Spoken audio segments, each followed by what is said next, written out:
Ghanaian Foster Angel Jackson claimed nearly £200,000 in benefits with three different identities. Angel was pretending to be three different people, made three different claims, all for herself. Angel Jackson built a 1 million property portfolio for herself without working a day in her life. Let's get into the story.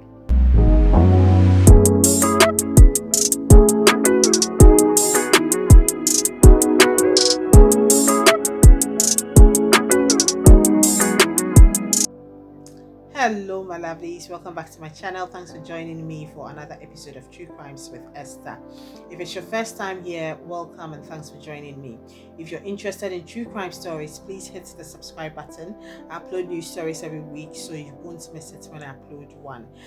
Today, I have a very interesting story, so you might want to make yourself comfortable. Make yourself a cup of tea, coffee, your favorite cool drink, and let's hear today's story. Angel Jackson is a Ghanaian British that lived in the Mitcham, Croydon, Norbury areas. She committed a long-term benefit fraud over a 10-year period, claimed housing benefits, income support, disability allowance. She claimed all these benefits as a single person, even though Angel was actually married, pretended to be in financial need, even though she owned her properties. Angel created a complex web of lies, purporting to be single, disabled, wheelchair bound, and collected benefits as a disabled person. She also made claims for two accidents that never happened. She created imaginary passengers, drivers, and claimed compensation for these two fake accidents. She did all these by using three different identities over a 10-year period. In the first identity, she was Angel Jackson. This was the name she was most commonly known by. In the second identity, she was Angel or Angela Duffy. This is the name she used to make her claims as a single person and a disabled person. She also used it for her accident-related claims. And in the third identity, she was Diva Anderson. This is the name she used to create fake documents. She used for false documents such as tenancy agreements, driver license, passports, etc. Angela owned a house in Mitcham. She also had two luxury flats in a trendy block that had its own gym in Croydon for about £300,000 at the time, probably cost more now. For those two flats, she claimed housing benefits for each of them. Meanwhile, she was renting these flats out to tenants privately. She was actually renting it out for multiple tenants. So she was renting each room in those flats out to people, including the living room, collecting money from these multiple tenants every month, as well as housing benefits from the council every month for these two flats. Angela also collecting disability allowance as well. The name Angela Duffy is actually her marital name. She was married to Irish-born Thomas Duffy. Angela and Thomas got married on Val's Day in 2002, but she told him not to inform his family of their marriage, and also told him she didn't want them to live together. She preferred living separately. Angela convinced Thomas to buy a house in both their names. Thomas bought this house.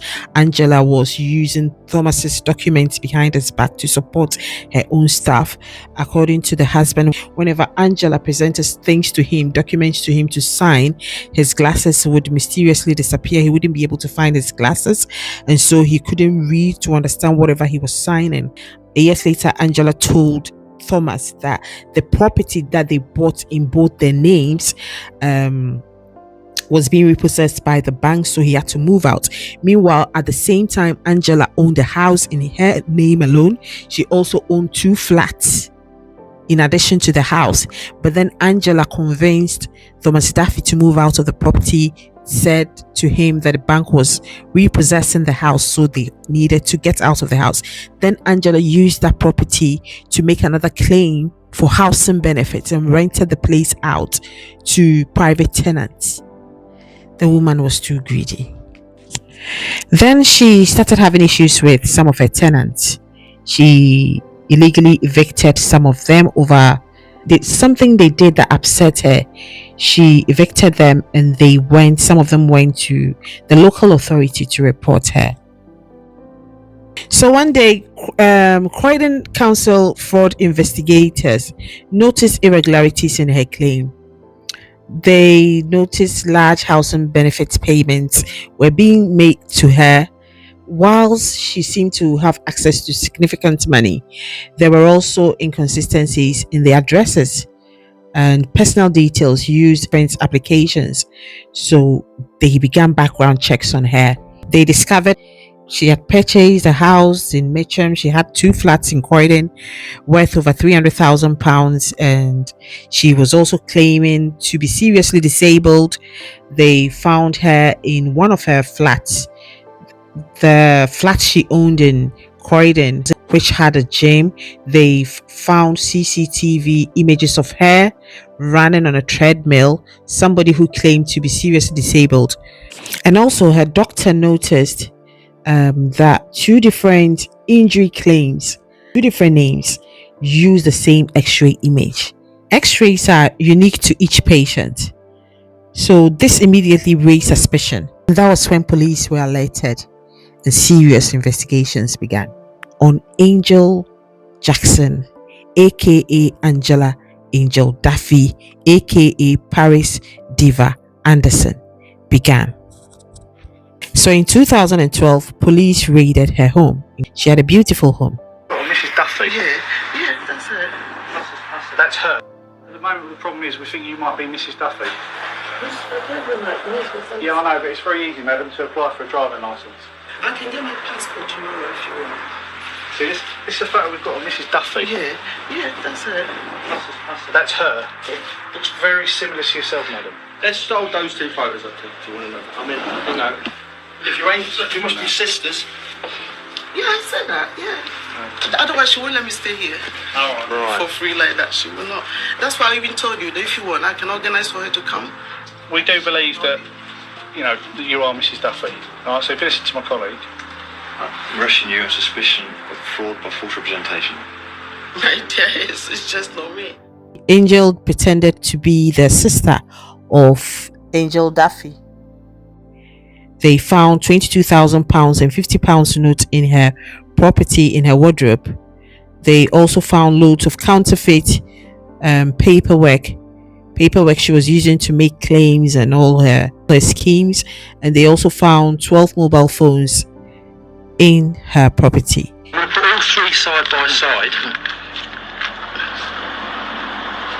Would you say that those three people are the same person? No. You wouldn't? No. She was arrested in 2012. It took a very long time for her to be finally sentenced. At a point, she even disappeared for 2 weeks during the trial. Police had to issue a warrant for her arrest. Sometimes she would refuse to leave the prison van, when they got to the court. Some of the council's investigation team members said they hadn't experienced anything like this before.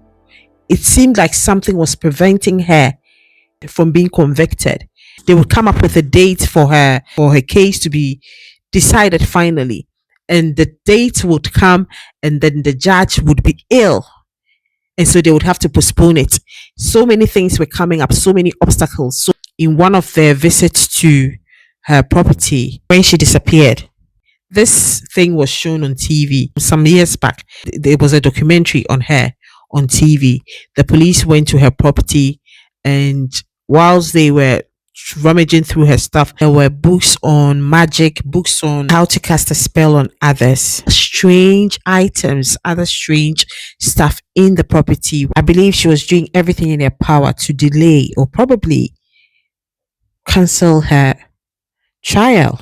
Until the day she was being convicted, the prosecution still didn't know her real name or her real date of birth, because she had several different names, several different identities. She had 3 different passports. But finally, after 4 long years, in 2016, Angel was found guilty of 32 charges relating to fraud at Croydon Crown Court. She was sentenced to 4.5 years for the fraud, 2 years for creating false documentation, and 6 months for illegally evicting her tenants, all consecutively. Angel, one woman mafia cartel, was jailed for 7 years, and authorities initiated proceedings to recover the money and properties she bought with the public funds. Thank you for staying with me to the end of the story. Share your thoughts on the story in the comment section. I'd love to read your comments. I'll be back next week with another interesting story. If you haven't subscribed, please subscribe. So when I drop another story, you will be notified. In the meantime, be safe out there. Take care.